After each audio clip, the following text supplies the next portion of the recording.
بابا جان با من یگان افسانه نقل میکنید؟ البته جانی بابا. امشب من برای تو یک قصه بسیار عجایبی را نقل میکنم. بود نبود بودگار بود. در یک گوشه سرزمینمان دیهه باغستان بود.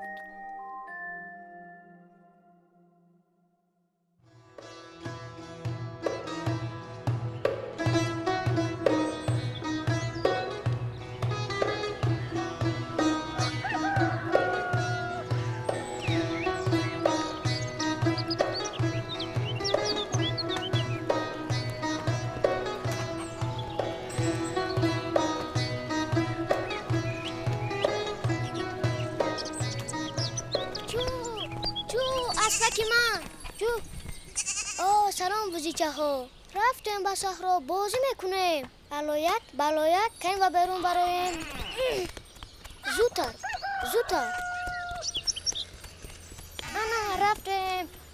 جو اسبک من. نام این بچه رستم است. عادتاً وی هر روز علایک و بلایک را به چراگاه میبرد.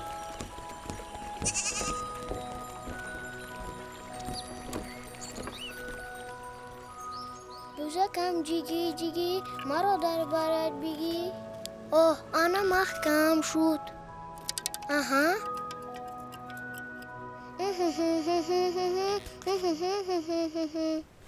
هی دور نروید. انا تیار شد.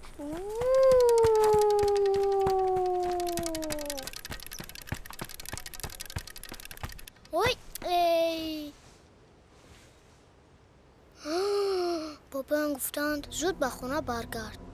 وای آنها کجا گم شدند؟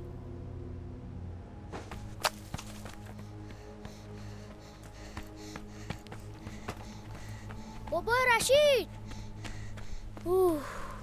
رستم جان، بوزیچه های ما رو ندیدید؟ نه ندیدم. شاید به خانه رفته باشم. نه آنها به من نمیروند. ای رستم جان، دور نرو. حالا دیر شد. زودتر به خانه برگرد.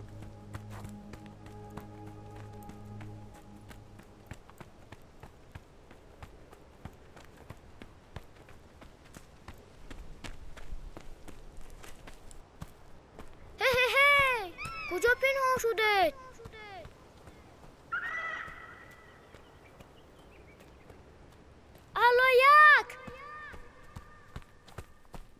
بلایک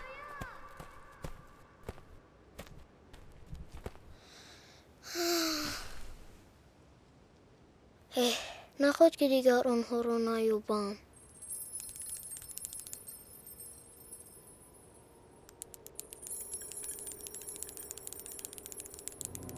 واه این دود از کجا باشد؟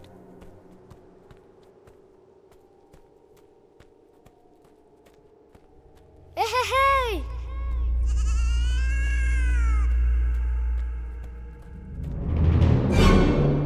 واه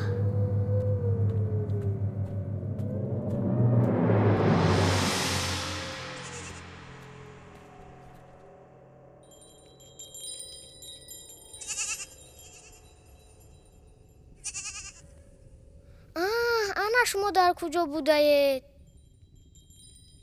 من ترسیدم که دیگر شما را نمیابم. در اینجا چیکار میکنید؟ کیست آنجا؟ این منم رستم. رستمش کیست؟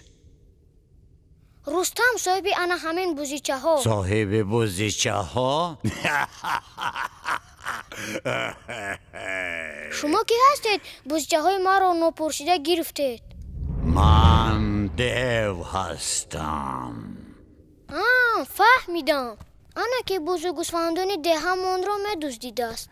میدزدیده است. آنها خودشون به خانه من بیان. عیب من چی؟ آخه شما آنها را دزدیدید کو؟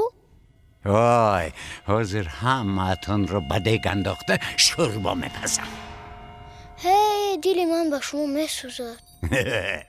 خودت یک وجه بود دلت با من میسوزد. پیرانی ده گیاه را یافته از آن قیام تیار کردند و هممون آن را خوردیم. آنها هم خوردند. آی کارهای دهاتون با من چی دخل دارد؟ نه، این مخصوص به شما دخل دارد. بسیار سفسطه گویی نکن. مردم میدونند که شما از سیر پیاز میترسید، برای همین آن را به قیام انداختند. پس من شما را خورده نمیتوانم. اکنون من چی میخورم؟ آخر من از کجا دونم؟ اکنون من از گرسنگی میمورم. خیلی گریه نکنید. چقدر گریه نکنم؟ آخر من چی خورم؟ یک دیگ خوراک رو بهوده پختم. میدونید چی؟ من یک فکر دارم.